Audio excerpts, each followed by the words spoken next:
Fala galera, estamos aqui hoje, não é para fazer crítica, é para falar sobre um tema que ele nem é novo, mas ele também vai demorar muito tempo para se tornar velho, se tornar obsoleto, que é a inteligência artificial, a tão temida inteligência artificial, né? Digo que ele não é um tema novo porque ele já vem sendo discutido há muito tempo, né? Ele foi pauta de basicamente de duas greves, tanto a greve dos roteiristas quanto a greve dos atores, né? Nos últimos anos tiveram alguma relação, não só com isso, né? Os streamings também e outros pontos, mas a inteligência artificial já estava nessas pautas. Mas ele também vai demorar muito para se tornar obsoleto, porque ainda tem muita coisa para ser discutida, né? Estamos no meio de uma mudança tecnológica, que pensando aqui no âmbito do cinema, a gente pode pensar na mudança do efeito prático para o digital, sabe? Que no começo era uma mistura, as pessoas misturavam, depois foi tendendo aí só para o digital, e obviamente isso prejudicou algumas áreas, isso mudou algumas coisas. Eu não estudei tão a fundo essa mudança, né? Mas eu acho que ela tem similaridades interessantes. Mas falando sobre a IA especificamente, né, rolou um ponto interessante, né? Ela vem sendo discutida há muito tempo, como eu disse, né, e no começo do ano já tiveram duas pautas curiosas sobre isso, que foi o uso em Brutalista e o uso em Emília Pérez. E ambos, eu acho que ela era mera ferramenta. Eu não vi esse fogo todo, esse problema todo. O fuzuê que foi criado eu achei muito grande. E digo isso do ponto de vista de um publicitário que está numa agência que discute inteligência artificial o tempo todo e principalmente discute inteligência artificial como ferramenta.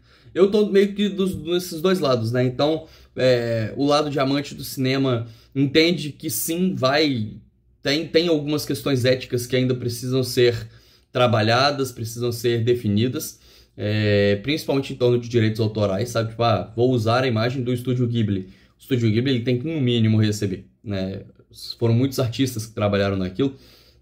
Se você está imitando o estilo desse artista, uma máquina está imitando o estilo desse artista, no mínimo, questões de direitos autorais tem que rolar. E tem outras repercussões éticas, são muitas, como eu disse essa semana, pro meu chefe, são muitas linhas tênues e muitos espaços que ainda estão vagos, sabe? Então tem muito espaço para discussão. No caso de Emília Pérez, sendo muito mais específico, por exemplo, usaram para ajustar a voz, que é o que é feito com autotune há anos. E aí qual é a diferença de você ter um autotune ou você ter uma inteligência artificial fazendo isso automaticamente? É por isso que eu penso que é apenas um uso de ferramenta e que, convenhamos, vários filmes usam e não falam. Tá? Você acha que o outro musical que saiu depois de Emília Pérez, que Branca de Neve, que tem a Gal Gadot cantando, não usou autotune? Não usou uma inteligência artificial para consertar a voz? Claro que usou. A Disney só não contou para ninguém. E do mesmo jeito, roteiristas usam ChatGPT. E aí como eles usam, de novo, linhas tênues e espaços em branco que permitem discussão, né? Porque o ChatGPT, especificamente, ele não tem um grande poder de criação. Então ele vai adaptar coisas que ele vai encontrar na internet. Então se você usar, por exemplo, para criar um roteiro, vai ser um roteiro genérico que vai utilizar trechos e pedaços de várias coisas que você viu na internet. Se isso for o suficiente para o seu filme, cara, sua cabeça é o seu guia, tá ligado? Sou contra, nesse caso, né? Acho que enfraquece muitos pontos, mas há muitos anos tem filmes que eles não foram feitos com inteligência artificial, mas que parecem de tão genéricos que são, porque a pessoa fez o mesmo processo. Então, esse vídeo ele não vai trazer resposta nenhuma, ele é meramente uma discussão. E aí o ponto interessante vem com o James Cameron, que essa semana ele deu uma entrevista falando sobre IA. E aí, primeiro, tem uma questão que tem que ser dita. Tem dois pontos interessantes sobre James Cameron. Primeiro, porque há 40 anos atrás ele dirigiu um filme que era sobre o medo do avanço da tecnologia, né? Sobre o medo da IA, que é Exterminador do Futuro. E segundo, há pouco tempo atrás, deixa eu ver quando que saiu a notícia, efetivamente, em setembro de 2024, ele entrou para o corpo de diretores de uma empresa de inteligência artificial. Então ele tem um outro ângulo dentro disso que ele falou, inclusive um ângulo empresarial de alguém que vai ganhar com o avanço dessa inteligência artificial. Mas o fato é que essa semana ele tá começando a dar mais entrevistas, né? O James Cameron, ele tava recluso, escondido, fazendo Avatar. Agora tá perto de lançar o trailer, tá chegando mais perto do lançamento do filme, né? O próximo Avatar estreia em dezembro. Então ele já começou a dar as caras para falar um pouquinho mais sobre diversas coisas. E em uma matéria da Deadline, ele falou que ele é a favor de usar a inteligência artificial para cortar custos na produção de filmes.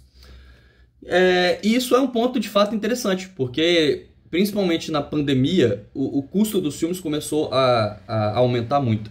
Eu vou ver se eu acho alguma tabela disso, não tenho certeza se ela existe. Mas só que o blockbuster pré-pandemia, ele era um blockbuster que custava 200, 300 milhões ali, e isso era um valor muito alto, né? Hoje, durante a pandemia, alguns tiveram filmes de 500 milhões. Por exemplo, Velozes e Furiosos custou em torno disso, né? Todo o esquema de bolha de produção, de manter todo mundo seguro com o Covid, aumentou muito os custos. Só que a pandemia, entre aspas, passou e os custos não baixaram. E os filmes continuam custando muito, sabe? O novo Missão Impossível, por exemplo, segundo notícias, está batendo a casa dos 400 milhões sem publicidade. E geralmente a conta que se faz é dobrar isso. O valor de publicidade é o dobro disso. Porque tem tour mundial, tem pré-estreia, tem... Né? Missão Impossível vai passar em Cannes, vai todo mundo para Cannes. Tudo isso custa muito caro.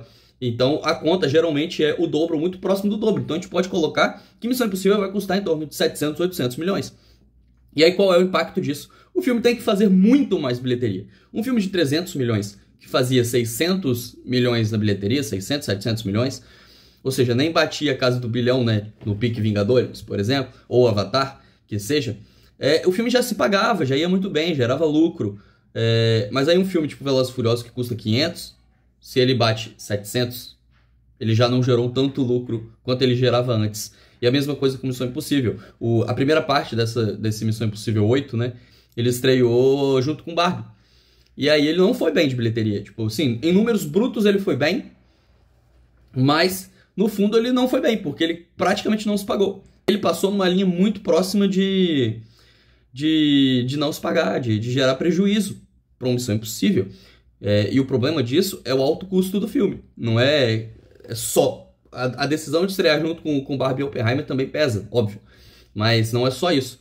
E então o custo tem pesado muito, sabe? De fato, quando você baixa o custo, o seu filme ele pode arrecadar menos. E que tem sido uma tendência, né? Com os streamings e os filmes chegando mais rápido, ficando disponíveis mais rápido, as pessoas... A gente já falou muito disso, né? Sobre as pessoas indo menos ao cinema, o ingresso caro.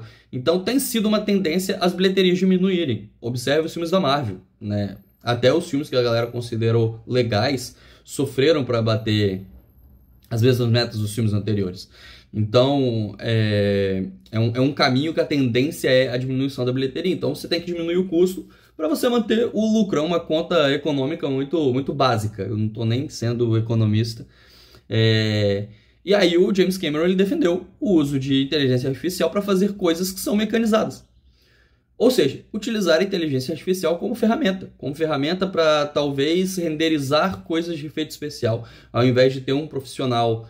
E aí deixando claro, nessa entrevista ele defende não demitir, tá no título inclusive, né, sobre tentar não demitir as pessoas, então tipo, usar a inteligência, como tá escrito aí, sem demitir a metade do pessoal, mas só que aí essa pessoa ela vai poder trabalhar em outra parte do efeito gráfico, isso talvez vai acelerar a produção e vai tornar as coisas melhores, mais rápidas e mais baratas. É um caminho que esse é o caminho que ele defende e que não está muito fora do que está acontecendo no mundo, né? E ele ainda foi, entre aspas, legal de nem defender a demissão, né? Ele está encontrando formas de colocar essas pessoas em outras funções, mas também utilizando a IA para aprimorar alguns processos.